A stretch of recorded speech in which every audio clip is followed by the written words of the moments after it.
오늘은 하나님의 절대 주권 세 번째 시간으로 하박국의 신정론에 대해 여러분과 나누겠습니다.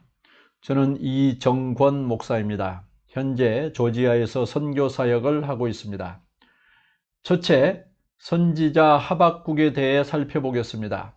하박국은 세 장으로 이루어져 있고 세 번 질의응답이 있습니다. 첫 번째로 하박국은 남왕국 유다 말기에 바벨론국이 유다국을 침략하기 직전의 선지자입니다. 하박국의 이름의 뜻은 껴안는 자라는 뜻인데 문제를 껴안고 씨름하다가 결국 하나님의 사랑을 깨닫고 하나님을 껴안는다는 의미입니다.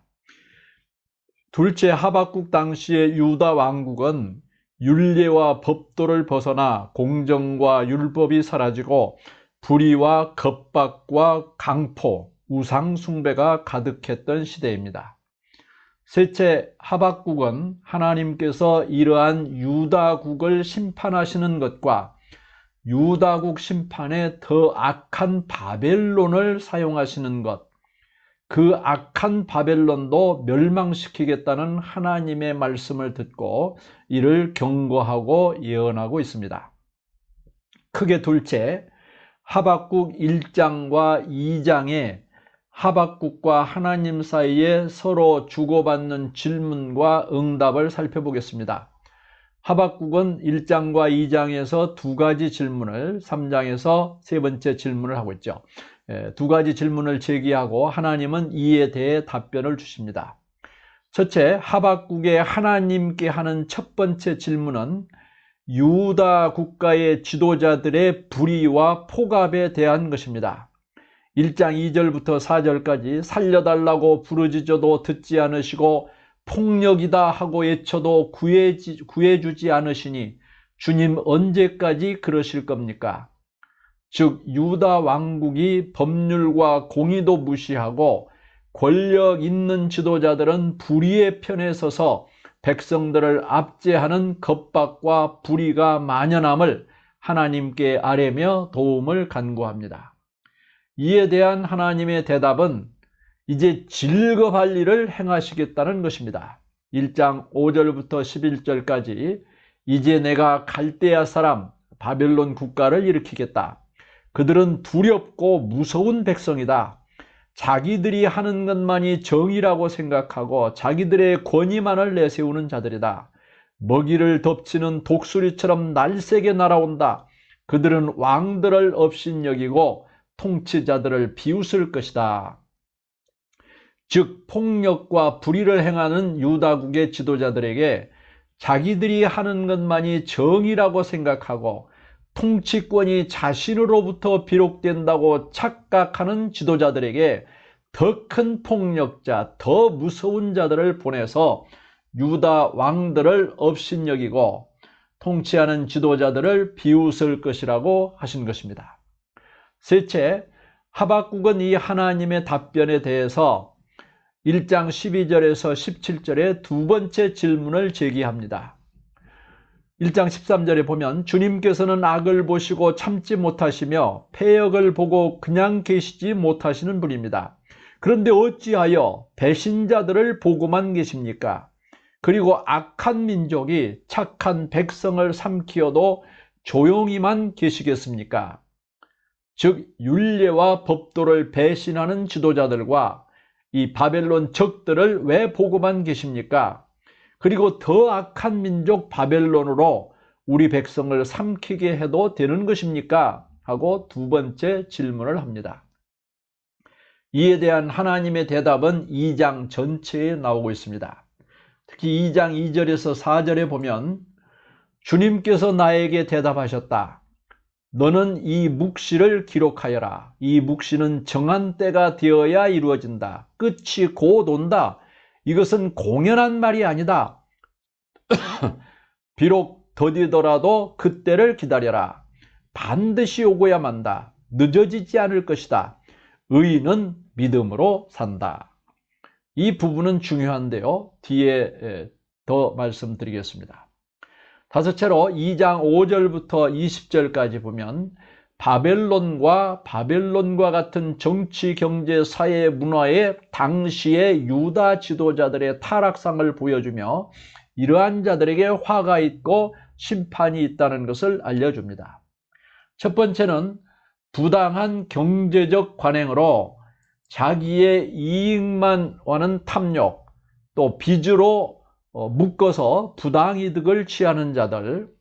두 번째는 자기 집을 위하여 불의의 일을 취하고 터무니없는 이자로 가난한 자들을 약탈하는 자들. 세 번째는 피로, 노동자들의 피로성을 쌓고 불의로 읍을 건축하며 노동자들을 동물처럼 다루며 생산하지 못하면 폭력으로 이업하는 자들입니다. 네 번째는 백성들이 고통받고 있을 때 잔치를 벌이며 향락과 술에 탕진하고 그들만의 욕심을 부리며 알몸을 헤져보는 자들입니다. 다섯째는 모든 악의 근원인 우상 숭배하는 자들입니다.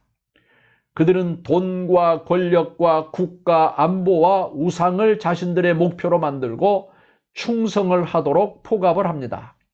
백성들에게 점점 그 우상의 노예가 되게 하는 자들은 화가 있을지어다 망할 것이라고 말씀하고 있는 것입니다. 그런데 이것들은 그 당시 유다와 바벨론에만 있는 것이 아니라 오늘날에도 나라와 지도자들이 이러하게 되면 심판을 받게 되고 망한다는 것을 경고합니다. 이것이 하나님께서 모든 세대에 주시는 진리와 교훈입니다. 그런데 하박국 2장 14절에 바다가 물로 가득한 것처럼 세상이 나 여호와의 영광을 아는 지식으로 가득할 것이라고 하십니다. 즉 하나님의 유일성과 절대성을 말하며 메시아 왕국의 소망을 바라보고 있습니다. 셋째, 하박국에 또 하나의 질문이 있습니다. 무서운 적군의 침입 앞에 있는 오늘의 유다 상황의 문제를 어떻게 할 것인가 하며 기도하며 하나님께 도움을 요청합니다. 이 기도와 도움의 요청에 하나님의 응답이 3장에 나옵니다. 세 번째라고 볼 수 있죠. 첫째, 하박국은 먼저 하나님께 현재 주의 일을 나타내어 달라고, 즉 오늘날 이 어려운 상황에서 적군이 쳐들어오는 이 급한 상황에서 이루어 주시기를 애원합니다. 3장 2절에 보면 주님, 내가 주님의 명성을 듣습니다. 주님께서 하신 일을 보고 놀랍니다. 주님의 일을 우리 시대에도 새롭게 하여 주십시오. 우리 시대에도 알려주십시오.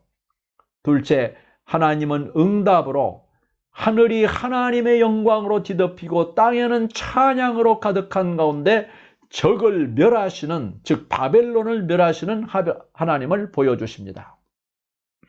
첫째, 하나님은 하박국에게 애굽의 바로와의 전투에서 바다를 가르시고 주의 백성들을 구원하시듯 다시 한번 악한 바벨론의 머리를 쳐서 심판하시는 것을 보여주셨습니다.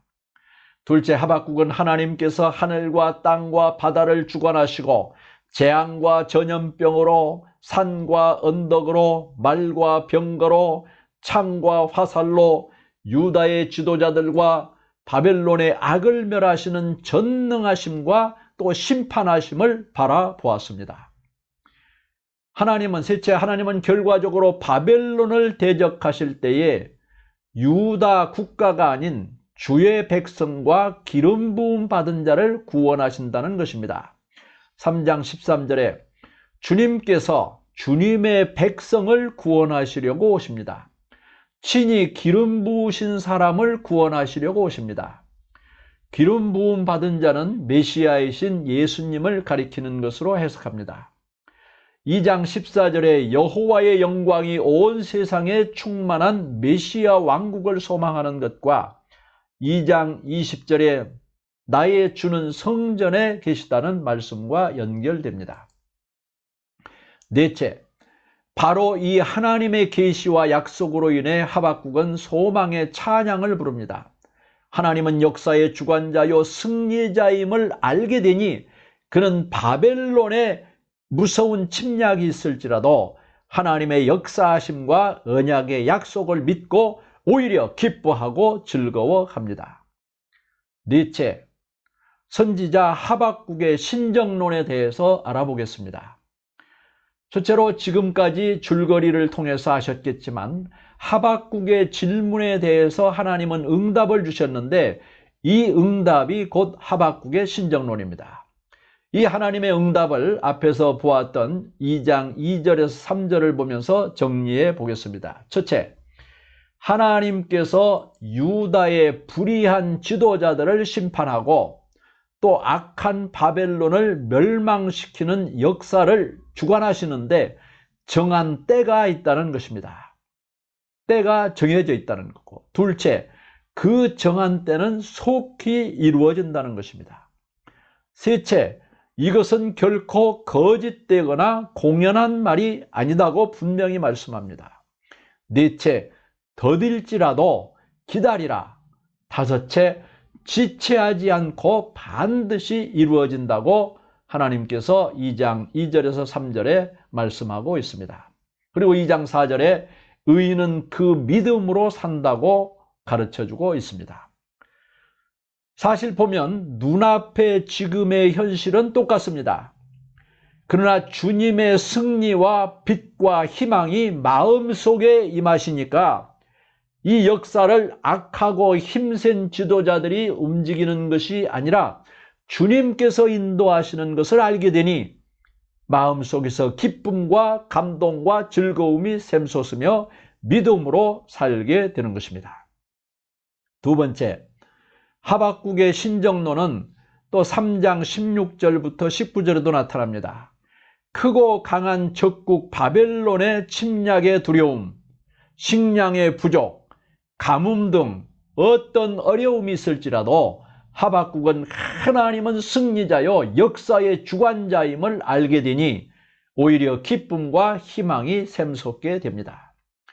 3장 16절을 보면 이제 난폭한 바벨론의 침략 앞에서 나의 창자가 뒤틀리고 입술이 떨리고 몸도 다리도 떨리고 뼈가 썩어가는 두려움의 상황이 올지라도 3장 17절에는 무화과나무에 과일이 없고 포도나무에 열매가 없고 올리브나무에서 딸 것이 없을지라도 또 밭에서 거두어 드릴 것이 없을지라도 또 우리의 양이 없고 애양간에 소가 없을지라도 3장 18절에 나는 주님 안에서 즐거워하련다. 나를 구원하신 하나님 안에서 기뻐하련다고 말씀하고 있습니다. 적과 악을 물리치시고 역사의 주관자이신 하나님을 바라보며 주님의 백성을 구원하시는 그 희망과 기쁨 속에서 하박국은 신정론을 보여주며 하나님의 절대 주권을 인정하며 즐거워합니다. 다섯째, 성경의 신정론의 사건마다 예수님이 나타나고 예수님을 바라봅니다. 굉장히 중요합니다. 첫째, 대표적인 신정론 사건은 욥의 사건인데 욥기 19장 25절 26절에 보면 나의 구속자가 살아계시니 후일에 그가 땅 위에 서실 것이라. 후에 내가 육체 밖에서 하나님을 보리라. 지난 시간에 살펴보았지만 즉 욥은 예수님의 임재에 대한 예언을 하면서 예수님을 바라봅니다. 둘째, 아브라함이 아들 이삭을 바친 것도 신정론 사건입니다. 거기에도 이삭을 통해서 예수님의 형상을 드러내고 십자가의 대속 제물로 돌아가신 예수님의 메시아 예언이 나타나며 예수님을 바라보게 합니다. 셋째, 다니엘과 그 세 친구들이 당한 일도 신정론 사건입니다. 다니엘 3장에는 느부갓네살이 다니엘의 친구들을 불 속에 던져 넣을 때에는 3사람이었는데 그 불 속의 사람들은 4사람이었습니다. 네 번째 사람은 하나님의 아들 예수님이 나타나셔서 그들과 함께 하셨습니다. 구약의 다니엘의 신정론도 예수님이 함께 하시는 것입니다. 넷째, 결국은 인간의 모든 삶의 문제와 고통과 악의 문제는 그리스도 예수님이 현재 함께 하는 것이며 또한 예수님께서 이 땅에 강림하시는 것입니다. 온 인류는 오신 예수님의 임재와 오실 예수님의 임재, 파루시아, 재림을 사모하며 믿음으로 살고 하나님을 기뻐하는 것입니다. 첫째, 하나님은 하나님의 사랑과 선함으로 인도하시는 절대 주권자이십니다. 악과 고통, 불의의 문제도 예수님과 함께함으로 해결받게 됩니다. 이제 하나님의 절대 주권을 인정하고 범사에 감사하며 항상 기뻐하며 주 예수님과 함께 사는 것이 우리의 최고의 축복입니다. 이 위대한 축복이 저와 여러분과 함께 하시기를 기원합니다. 하박국 3장 18절을 읽으며 강의를 마치겠습니다.